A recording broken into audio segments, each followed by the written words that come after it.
Welcome to CMC Presents, a series of chamber music vignettes for our community. My name is Conor Nelson, I'm a flutist, and today I'd like to talk about practicing. If you're anything like me, your relationship with practicing is complicated, or perhaps even complicated at best. What if everything you did in the practice room was musical? What if every single note you played, thought of, or imagined was based in an affect, had joy, had sorrow, had incredulity, perhaps, that may or may not have been intended by the composer?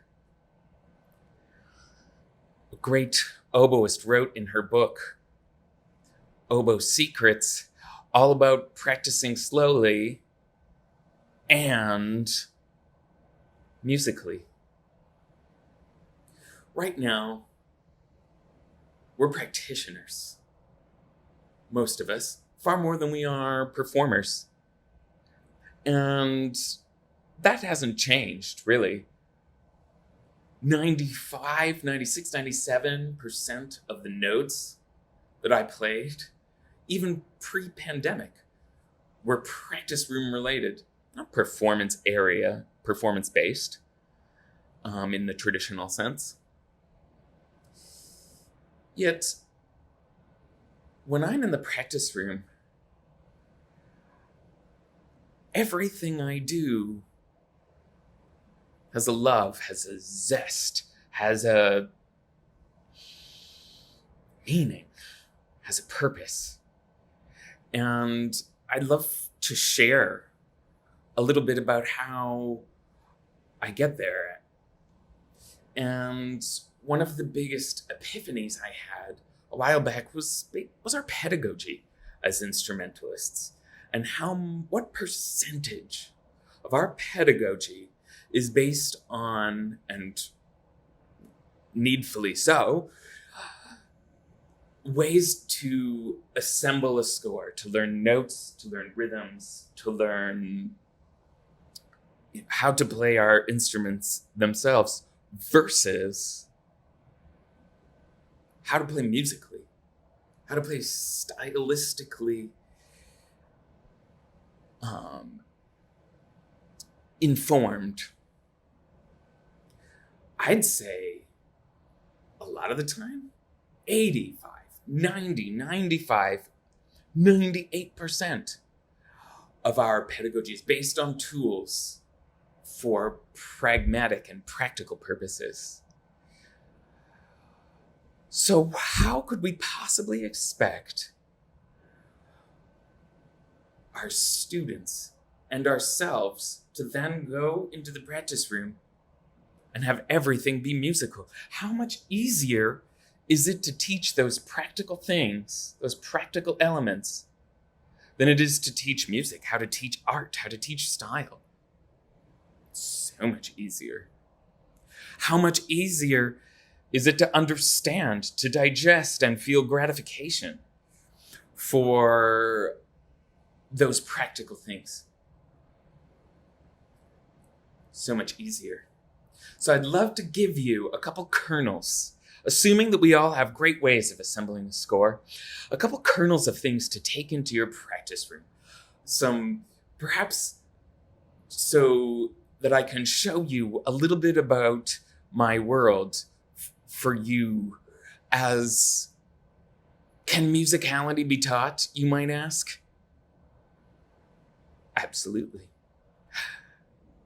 And it 100% can be modeled, and it can be emulated.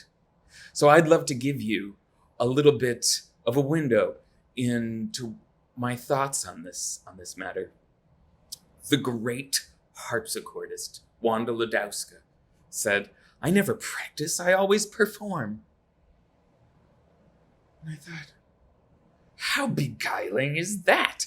What do you mean she never has to practice this? Practice? What about like bariosequenza? What about this hard, as a previous video might have mentioned by my wonderful oboe colleague, Jackie Leclerc, impossible music. You have to practice it. How does she just perform?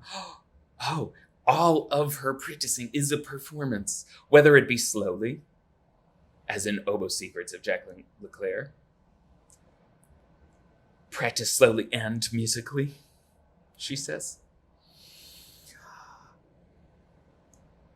Everything has intent of life, of affect, of music making itself. Every movement of my lips, every movement of my fingers, every diaphragmatic interaction is lit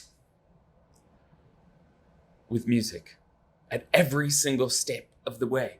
And that's how I believe one can walk on stage and be guided by music every step of the way, because that's what 100% of your practicing was then based on. Growing up in Canada, I had a special fascination with Glenn Gould, the Canadian pianist. And I read about how his performance space was encompassed this world of a feeling of true ecstasy. And I thought, what? This like place that exists in some strange, far off sphere, this far off land, perhaps wasn't so far off at all. What if, humbly so, I try to be in this world of ecstasy for the music myself? And maybe it won't just happen on stage, just like all of a sudden, because I've learned all the notes, because was that Shakespearean actress that so dutifully learned his or her lines. To be or not to be, that is the question. To be or not to be, that is the question. I will therefore not mess up my lines. I've actually practiced the delivery. I've improvised the delivery. I've moved. The delivery. I sang the delivery. I was the delivery. I was the Nielsen Flute Concerto. In every single note in my practice room, I was in that bubble of ecstasy. At 16th note equals 40. At quarter note equals 40. At 8th note equals whatever. At every single tempo, even if I'm just practicing 3 notes of it. Isn't it strange how practicing is something we talk about, we write about, we read about, but it's taboo to listen to other people do, to other people practice? Isn't that strange? Isn't that, if a picture's worth 1,000 words, isn't listening to someone practice perhaps also worth 1,000 words? At a chamber music festival in Illinois at one point, I was staying at a host family's residence, and I heard above, in the second floor, the cellist Katinka Klein from the Chicago Symphony practicing the opening of her Brahms trio. And she was playing the same solo over and over again for like 40 minutes. And I started thinking to myself, and I was like this de facto practicing voyeur. And I was hearing, well, it's so well in tune. Oh my gosh.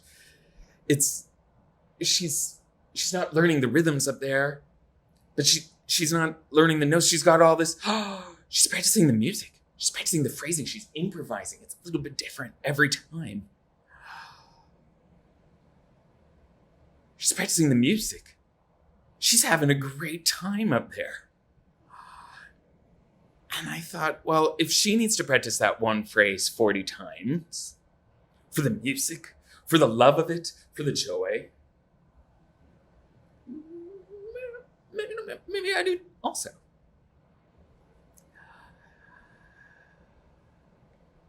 C.P.E. Bach wrote all about how if an affect is to be digested, essentially, or understood, or communicated to an audience, the performer must feel that affect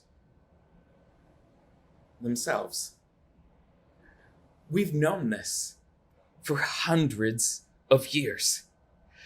Yet somehow we teach our students to go into the practice room and not make any mistakes. And I think that's in part, it's because it's easier to teach that. It's easier to understand. And it's easier from a panelist, from a perspective of a panel judging a young musician. Oh, well, they made mistakes. Oh, well, they missed those dynamics. Than for a group of 5 people to agree on that person's musical choices. So what has that done for music pedagogy?